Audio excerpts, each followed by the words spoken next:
Hey everyone, I'm Megan.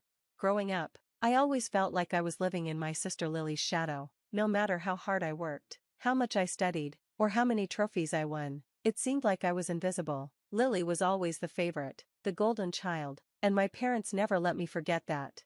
In high school, I was at the top of my class and the captain of the track team. You'd think that would get me some recognition, right? Wrong. Every family dinner was all about Lily, her bakery projects, her weekend plans. If I tried to talk about my day, I'd get a half-hearted, "That's nice, Megan," and then the conversation would go right back to Lily. It wasn't just annoying, it hurt deeply. To deal with it, I decided to focus on myself. I studied even harder, and when the time came, I earned a full scholarship to college. My best friend's dad, seeing what was going on at home, offered to help with any extra expenses. Honestly, he's been more of a father to me than my real dad ever was. One day, as I was packing for college, my mom walked into my room. She had that look on her face, the one she uses when she's about to ask for something. "Megan, we need to talk," she said, sitting on the edge of my bed. "What is it?" I asked, not looking up from my packing. "It's about Lily," she started. "Her bakery isn't doing well, and we've had to make some tough financial decisions to keep it running." I stopped packing and turned to face her. "What does that have to do with me?" "We've taken out a third mortgage on the house," she admitted, "and we're struggling to keep up. We need you to reconsider your scholarship, maybe stay home and help out with the family business." I couldn't believe what I was hearing. After all these years of them not investing in my future, now they wanted me to give up my dreams for Lily? "No," I said, standing firm. "I've worked too hard for this. I'm going to college." The rest of the conversation was a blur of yelling and crying. My dad called me selfish. Lily said I was ruining her life, but I didn't back down. The day I left for college finally arrived. As I packed my car, I felt like a weight had been lifted off my shoulders. I was finally leaving, finally starting my own life on my own terms. As I drove away, I didn't look back. I knew the road ahead wouldn't be easy, but for the first time, it was mine to control. It was a chilly fall evening, the kind of night that makes you appreciate being indoors. I was in my dorm, halfway through writing a sociology paper, when my phone rang. The screen showed my mom's name, and I felt a knot tighten in my stomach. I hadn't spoken to my parents since I left, and I wasn't eager to start now, but curiosity got the best of me, and I answered. "Hello? Megan, we need to talk." My mom's voice sounded strained, heavier than usual. "It's about the family." I took a deep breath, trying to steady myself. "What's going on?" "It's your sister's business. It's failing, Megan. We've tried everything, but it's just not working. We're in trouble." For a moment, I felt bad for Lily, but that feeling was quickly overshadowed by the fear of what they might ask from me. "I'm sorry to hear that, but I don't see how." "We took out a third mortgage to save the bakery," she interrupted. She cut in, her voice desperate. "We're drowning in debt, and we need your help." The words hit me hard. Not only had they risked everything for Lily's bakery, but now they expected me to fix it. "What exactly are you asking me to do?" I asked, though I already knew the answer. "We need you to come home," Mom said plainly. "Put off school for a while, help with the finances and the bakery. We can't do this without you."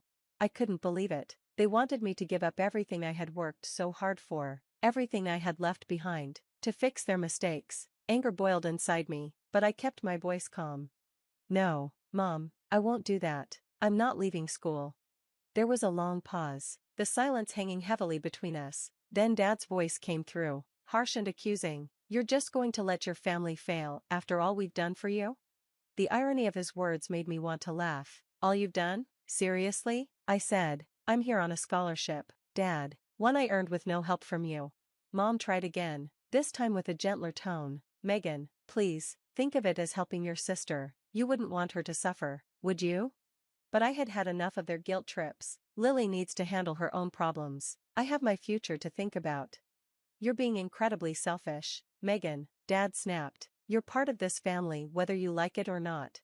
"I am," I replied, "but I'm not sacrificing my dreams for Lily's mistakes. I'm sorry you're in this situation, but it's not my responsibility to fix it." The conversation ended not long after. Dad muttered something about being disappointed before hanging up. I sat there with my phone in my hand, feeling both relieved and alone. It was the first time I had stood up to them so clearly, and even though it hurt, it felt right. I tried to go back to my essay, But my mind was elsewhere. I knew this wasn't over, they would come back, try to guilt me again, but I was ready for it. For the first time in my life, I was truly ready to stand up for myself.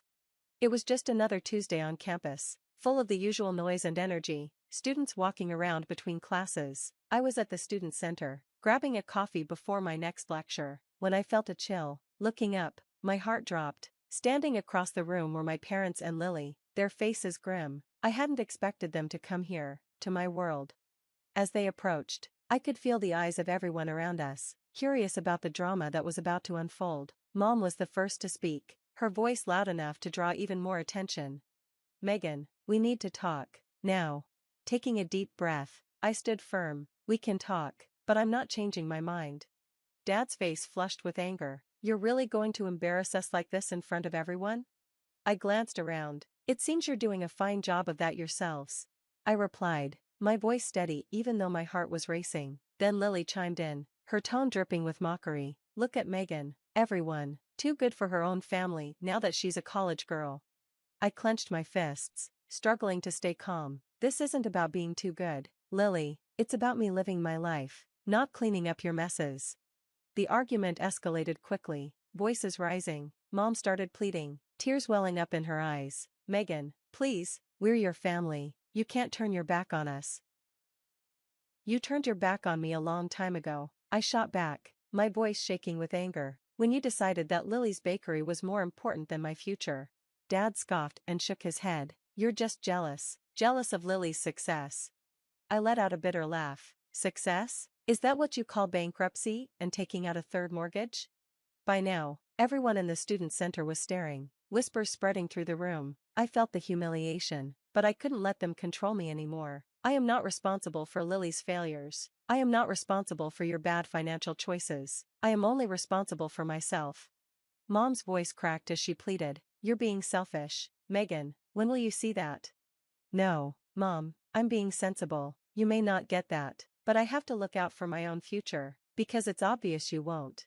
The argument reached its breaking point. Dad called me a disappointment, and Lily accused me of ruining the family. As they stormed out, Dad tossed a crumpled bill onto the table, not nearly enough to cover their order. It was just like them to leave a mess for me to clean up.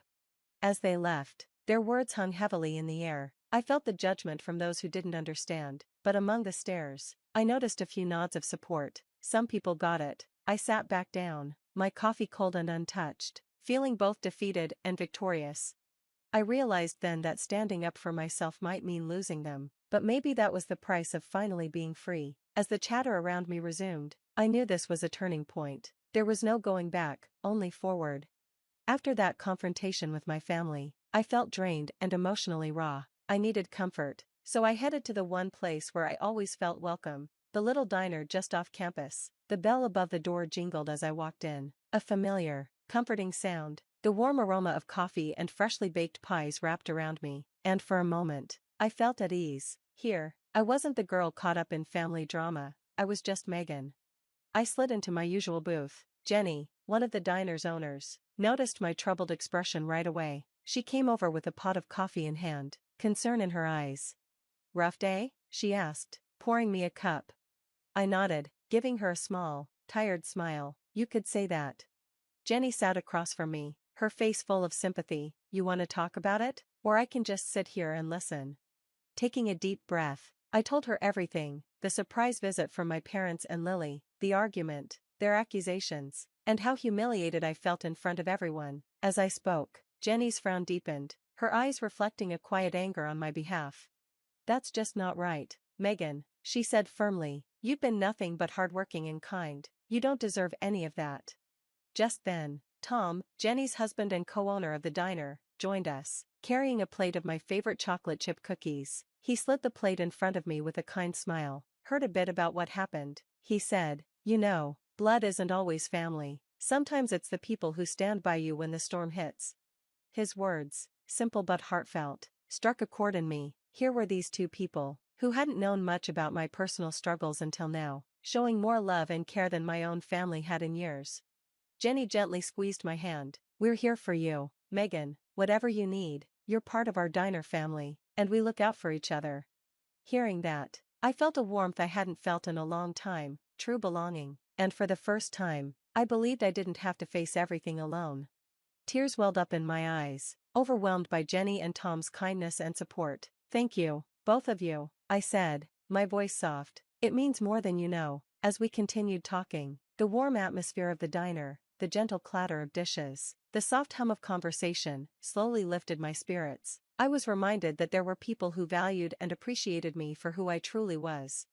Being with Jenny and Tom made me realize an important truth: family isn't just about blood, it's about the people who stand by you, who support you, and who believe in you. Their encouragement left me feeling renewed, and as I left the diner that evening, I felt a strong sense of purpose. The heavy burden of my family's expectations and criticism felt lighter, knowing I had people who believed in me, in my choices, and in my future. This newfound strength helped solidify my resolve to push forward with my education and life, determined to define success on my own terms. As I walked back to my dorm under the starry sky, I understood that while the road ahead might be lonely at times, I wasn't truly alone. Jenny and Tom had shown me that family can be chosen, and that support can come from unexpected places. Their kindness gave me a sense of belonging, and for that, I was deeply grateful. They taught me that choosing your family can bring peace and happiness that blood ties might not always provide. Months passed, each one bringing me closer to my goals. My grades were excellent. I was actively involved in key campus activities, and I had secured an internship that promised a bright future. As I thrived both academically and personally, I felt a strong sense of pride and accomplishment, one that was entirely my own. This new chapter of my life was filled with independence and support from friends and mentors who genuinely believed in my potential.